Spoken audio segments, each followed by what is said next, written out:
কি করলেন?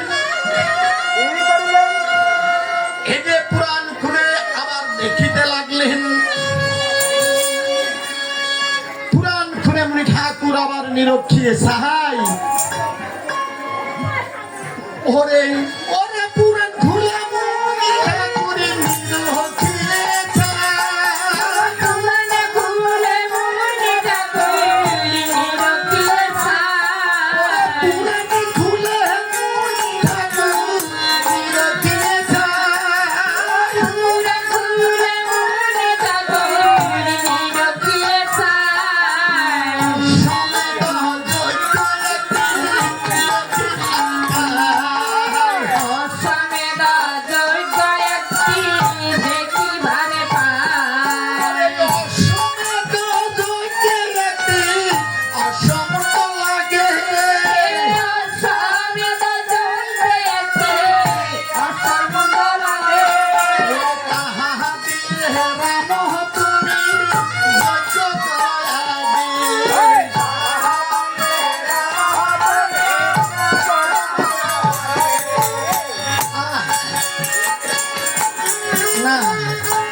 পারবো না। জীব হত্যা হলো মহাপাপ, আমি জীব হত্যা করব না। এই যে জীবের মধ্যে আমি আছি, আমি রাম, এই জীবের মধ্যে আমি আছি। আমি না থাকিলে জীব কেমন করে চলে?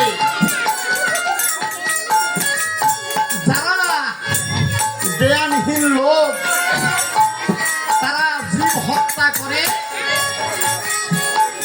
যারা অজ্ঞান তারা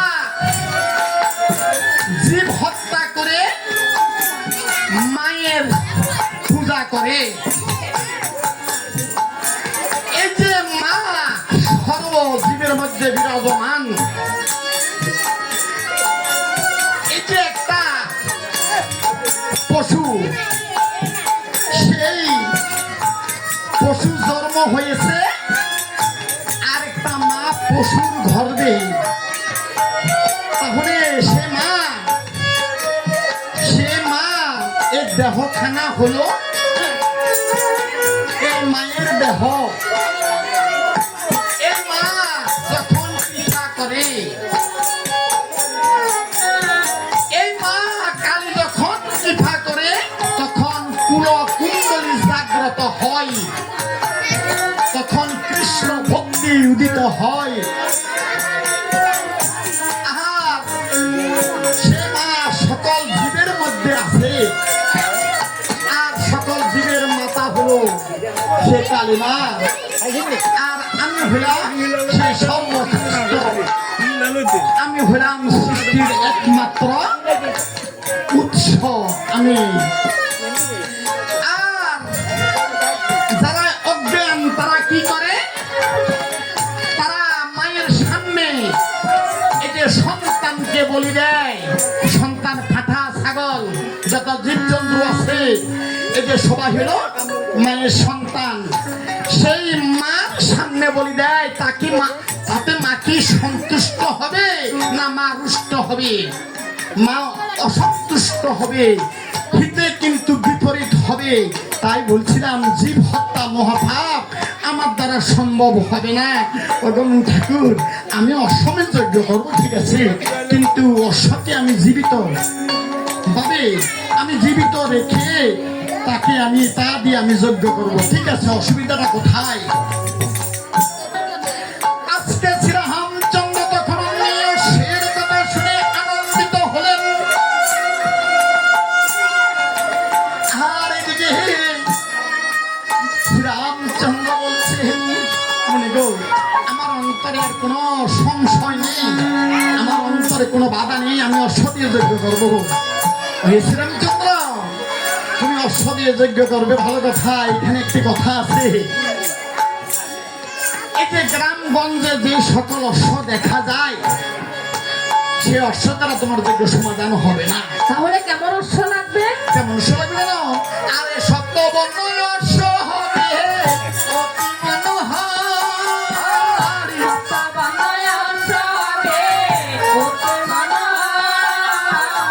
সত্যবর্ণ অশ্ব হবে অতি মনোহর,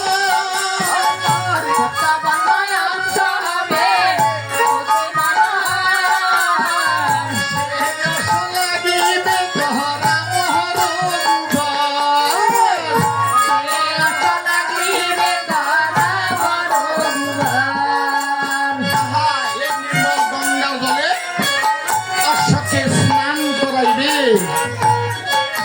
ফুলের মালা দিয়া অশ্বকে সাধন করিবে।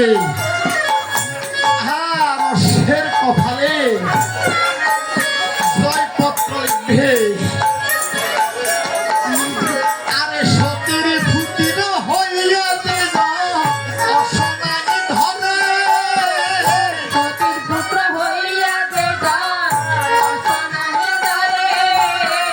ও গাদা হইয়া ঝরে মনি ও গাদিনীর উদরে,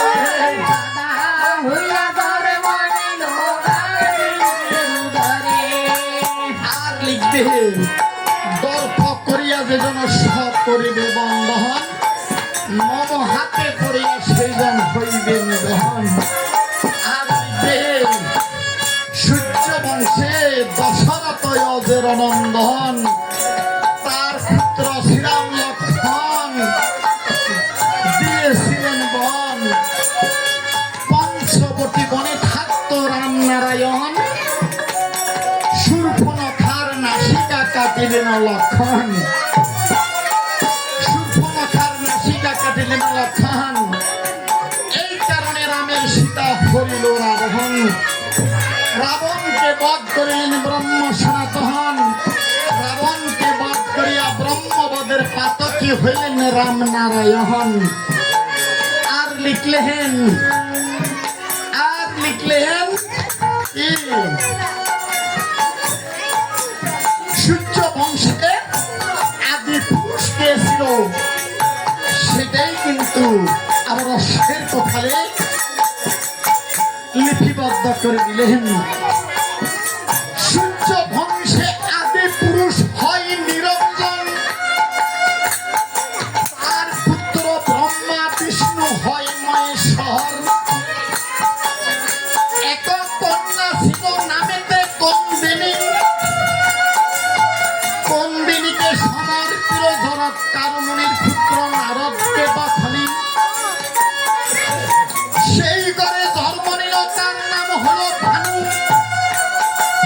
ভানুর পুত্র হলো মরিচ, মরিচের পুত্র হলো বিষ্ণু, বিষ্ণুর পুত্র হলো কশ্যপ, কশ্যপের পুত্র হলো সূর্য, সূর্যের পুত্র হলো এই যে প্রসন্ন, প্রসন্নের পুত্র হলো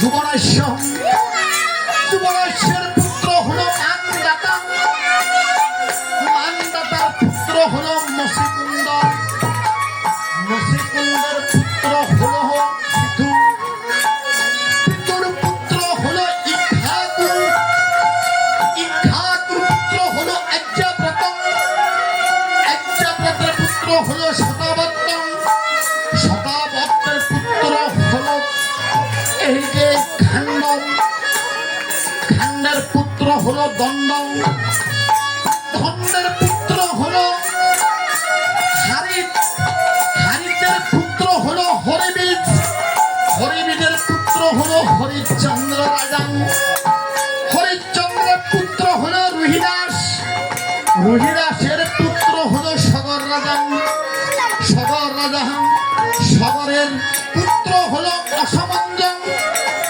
অসমঞ্জের পুত্র হলো অংশুমান, অংশুমানের পুত্র হলো দিলীপ রাজা, দিলীপের পুত্র হলো ভগীরথ, এই ভগীরথে গঙ্গা এনেছিলেন।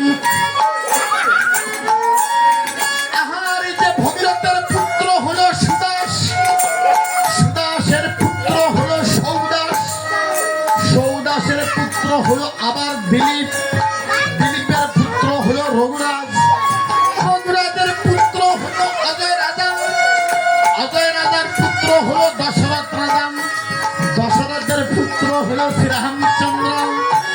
এই সকল অশ্বের কপালে এই লিপিবদ্ধ করবে, অশ্বের কপালে এই সূর্য বংশের সম্পূর্ণ লিখন করিবেন।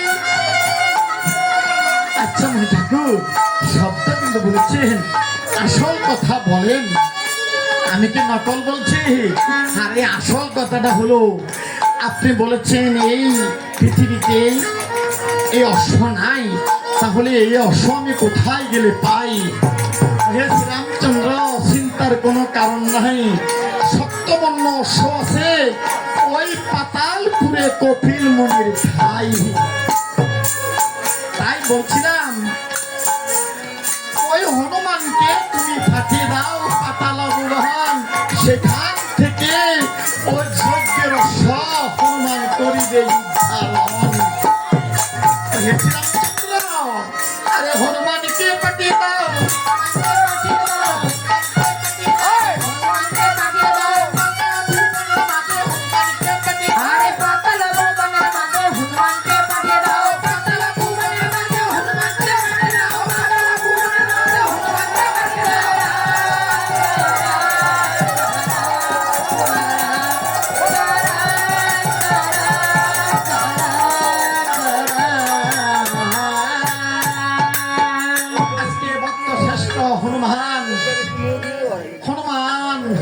ডাকিতে লাগলেন।